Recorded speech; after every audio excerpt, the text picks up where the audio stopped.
नमस्कार, म Lions Club of Kathmandu new रेकीका प्रेसिडेन्ट लायन सुनिता लामा।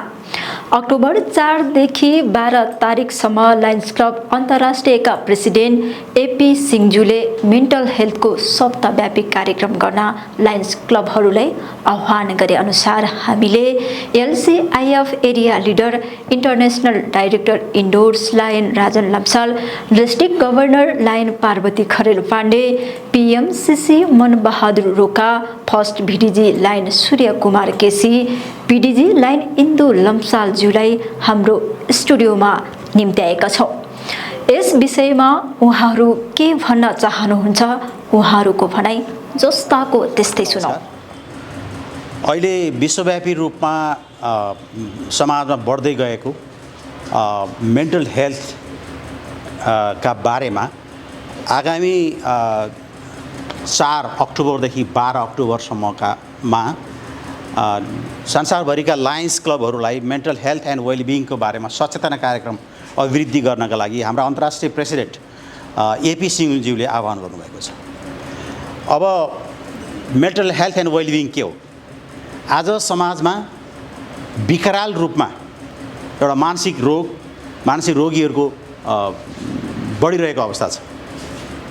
एउटा अस्वस्थ प्रतिस्पर्धा, रोजगारीको अभाव, विभिन्न खालका समयमा आइपरेका देशमा, चाहे त्यो भूकम्प होस्, चाहे कोभिड होस्, चाहे डेङ्गु होस्, यस्ता विषम एउटा रोगहरूले मान्छेहरूमा थुपारेको समस्याका कारण अथवा यो बढ्दो डिजिटलाइज्ड समाज, 24 घण्टा मोबाइलमा झुम्मिने अथवा स्क्रिनमा झुम्मिने यावत बानीहरूले गर्दा मान्छेहरूमा अहिले मानसिक स्वास्थ्यको अवस्था भयङ्कर रूपमा बढ्दै गइरहेको छ।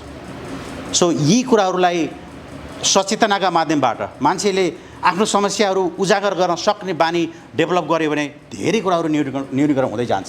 त्यसकारण अहिलेको अन्तर्राष्ट्रिय अध्यक्षज्यूले समाजमा बढ्दै गइरहेको यो मेन्टल हेल्थका सम्बन्धमा अवेरनेस कार्यक्रमहरू राख्नका निमित्त हाम्रा लायन्स क्लबका अध्यक्षहरूलाई, लायन्स लिडरज्यूहरूलाई आह्वान गर्नुभएको छ।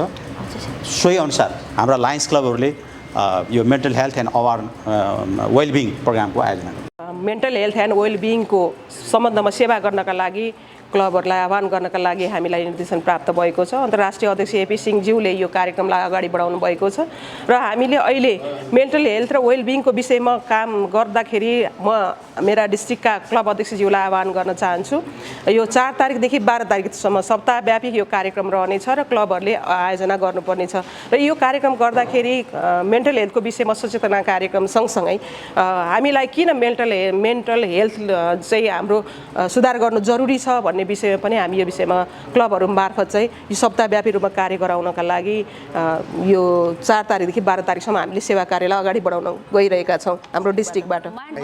इन्टरनेसनलले यो अक्टोबर 4 देखि 12 सम्म हाम्रो समाजमा हामी जहाँ बसिरहेका छौँ त्यो समाजमा चाहिँ क्लबहरूले एवेरनेस कार्यक्रमहरू गरे भने, जस्तो त्यो समाजमा बसेकाहरू चाहिँ हेरेसमेन्ट भइरहेका छन् अथवा मेन्टल्ली उनीहरूलाई चाहिँ टर्चर भइरहेको छ, हाम्रा लायन्स क्लबहरूले एउटा फ्रेन्डसिपका लागि उनीहरूलाई चाहिँ सम्बन्ध स्थापना गर्नका लागि त्यो समाजमा रहेर यस्ता एवेरनेसका कार्यक्रमहरू गरे भने त्यसले के हुन्छ भने त्यो समाजमा बस्ने मानिसहरू, समुदायहरूलाई यसले प्रत्यक्ष रूपमा चाहिँ मानसिक रोगहरू बढ्न नदिनका लागि यसले महत्त्वपूर्ण भूमिका खेल्छ भनेर लायन्स इन्टरनेसनलले यो अक्टोबर 4 देखि 12 सम्म विभिन्न क्लबहरूलाई एवेरनेसका कार्यक्रमहरू गर, तिमीहरूले आफ्नो समाजमा के समस्या छ मानसिक रोग सम्बन्धी भनेर यो कार्यक्रम अगाडि ल्याएको छ। डिस्ट्रिक्टको अहिले प्रमुख कार्यक्रमहरूमध्ये एउटा कार्यक्रम चाहिँ मेन्टल हेल्थ पनि छ र धेरै क्लबहरूले यो मेन्टल हेल्थ सम्बन्धी अवेरनेस प्रोग्रामहरू, त्यस्तै मेन्टल हेल्थ चाहिँ किन आवश्यक छ भन्ने कुराहरू चाहिँ अहिले अर्गनाइज गरिरहनु भएको छ प्रोग्रामहरू, विभिन्न प्रोग्रामहरू होइन। र अब लायन्स अन्तर्राष्ट्रियले जुन यो मेन्टल हेल्थको चाहिँ सर्भिस विक भनेर अक्टोबर 4 देखि 12 सम्मको जुन मिति चाहिँ घोषणा गरेको छ, यो भित्र पनि डिस्ट्रिक्टका धेरै क्लबहरूले यो मेन्टल हेल्थ सम्बन्धी प्रोग्राम चाहिँ अर्गनाइज गर्दै हुनुहुन्छ। रोगी छु भनेर कसैले त्यसलाई चाहिँ म्यानेज गर्न सक्छ, उसको रोग शरीरले नै म्यानेज गर्न सक्छ, कसैको शरीरले सक्दैन। तर मान्छेले किन भन्दैन त समाजमा अपहेलित हुनुपर्छ, समाजले चाहिँ म प्रति हेर्ने दृष्टि फरक हुन्छ भन्ने किसिमबाट पनि मान्छेले यो कुरा प्रस्तुत गर्न सक्दैनन्।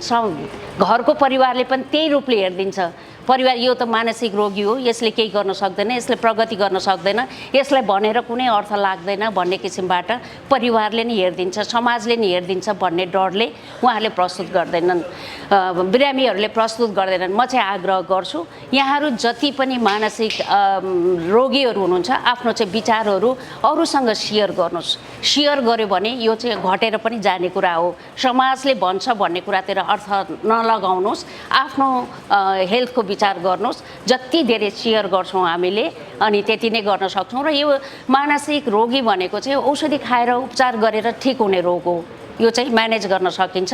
म चाहिँ सबैलाई यही आग्रह गर्छु। इन्टरनेसनल प्रेसिडेन्टले पनि यो हेल्थको बारेमा यो सप्ताहव्यापी कार्यक्रम गर्नलाई भनेर यो आह्वान गरेको छ। हाम्रो डिस्ट्रिक्ट गभर्नर पार्वती खरेल पाण्डे म्याडमले पनि आह्वान गर्नुभएको छ।